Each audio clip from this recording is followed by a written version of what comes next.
Om Sri Paramatmane Namaha. Now we will discuss about the third chapter of Srimad Bhagavad Gita. Many loving expositors of the Gita have given this chapter the title of Karma Yoga, way of action. But this is not appropriate. Yogeshwar Sri Krishna mentioned action in chapter 2nd, and his elaboration of its significance created a reverent attitude towards the subject. In the present chapter, Lord Krishna has defined action as the conduct of yajna. It is certain that yajna is the ordained mode. Whatever else is done by me, beside this is one form or another of worldly servitude. It will affirmed in chapter 4 that conduct of yajna is the action which effect freedom from the material world. The chapter describes the origin of yajna as well as what the conduct of this discipline has to offer. It then portrays the characteristic future of yajna. The importance of conducting yajna is repeatedly stressed, for this is the ordained action. They who do not practice it are not only sinful lovers of pleasure, but they also live vainly. Sage of yore had realized the state of attainment and actionlessness through yajna. They were men who had rejoiced the felt adequate in the self. So there was left nothing more for them to do, yet they continued to be assiduously engaged in their task for the guardians of their less fortunate fellow men who had lagged behind. Lord Krishna compares himself with this great soul, he too is left with nothing to do and nothing to achieve. And yet he devotes himself to action for the good of mankind. Thus, he reveals himself as a yogi, an ascent of saint engaged in constant meditation. He is indeed, as we have seen, a Yogeshwar and adept in yoga. Further, in the chapter, Lord Krishna repeatedly cautions says like himself that they ought not to confuse and undermine the faith of the initiated seekers, even though they may be engaged in material tasks, because they can achieve the ideal state only through action. If they stop acting, they will be destroyed. The right action requires the warring of war by concentrating on the self and the supreme spirit. But what is the needed of war when the eyes are closed and a man's thoughts in stand on contemplation, and when the senses are all confined within the intellect? According to Lord Krishna, when a seeker set out on the path of worship, desire and anger and attraction and repulsion appears as frightening, heartless in his way, to fight and overcome these negativity impulse in war, entering progressive differs into the state of meditation by gradually elimination of the demonial alien impulse of Kurukshetra is war. So, this is a war which regards in the state of meditation. This, in brief, is chapter 3, and as in it may be seen from the attendant summary. We have not yet been told what precisely action or yajna is. When we understand the nature of yajna, we will also comprehend the nature of action.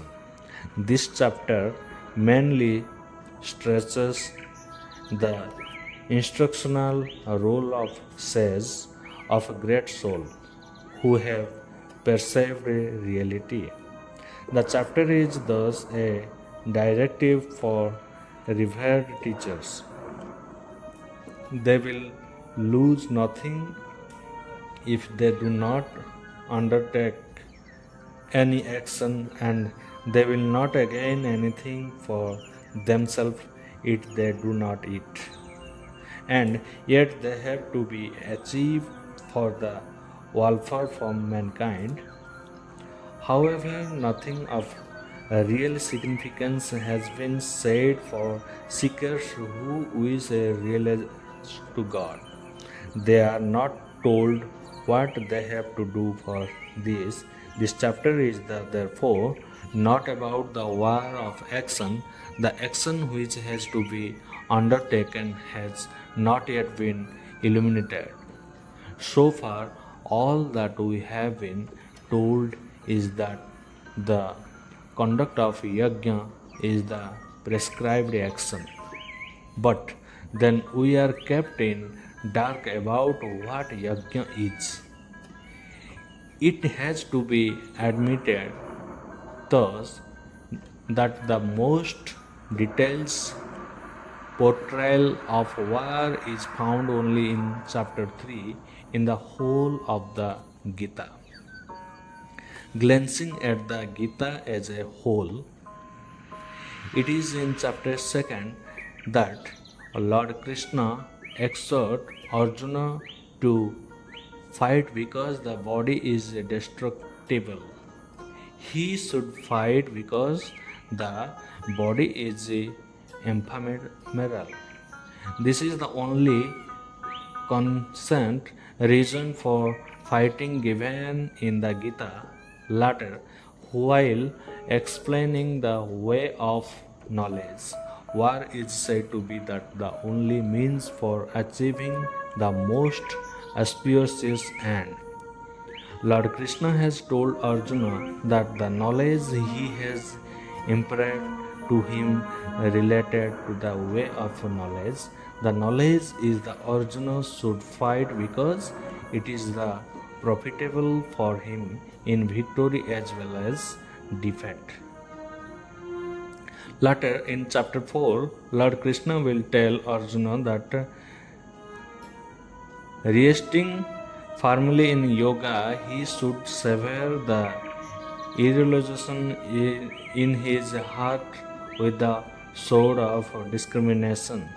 This sword is the sword of yoga. There is no reference to war at all from chapter 5 to chapter 10. In chapter 11, Lord Krishna only says that the enemy have already been slain by him.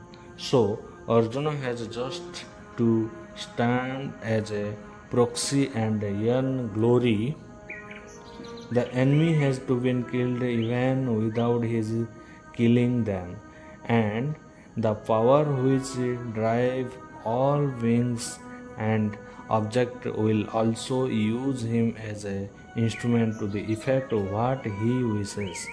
So Arjuna should stand up boldly and kill his enemies who are nothing but living corpses. In chapter 15, the world will be compared to the mighty rooted people, tree, and Arjuna will be directed to seek spiritual perfection by cleaving the tree will an act of renunciation. There is no mention of any war in the latter chapter, although in chapter 16 there is an account of demons who are doomed to hell. The most detailed portrayal of war is though found in chapter 3 verses 30 to 43 are concerned with the setup of war. It's inevitable the certain destruction of those who refuse to fight, the name of enemies who had to be killed, weighing of one's strength and the determination to self enemy. The chapter close identified that enemy and at the end also provides the required encouragement to the seeker to destroy them enemies. Thus conclude the third chapter in the Upanishad of Srimad Bhagavad Gita on the knowledge of the Supreme Spirit, the science of yoga, and the dialogue between Lord Krishna and Arjuna, entitled Shatru Vinas Prerana, or urging the enemy's destruction. Om Sri Paramatmaya Namaha.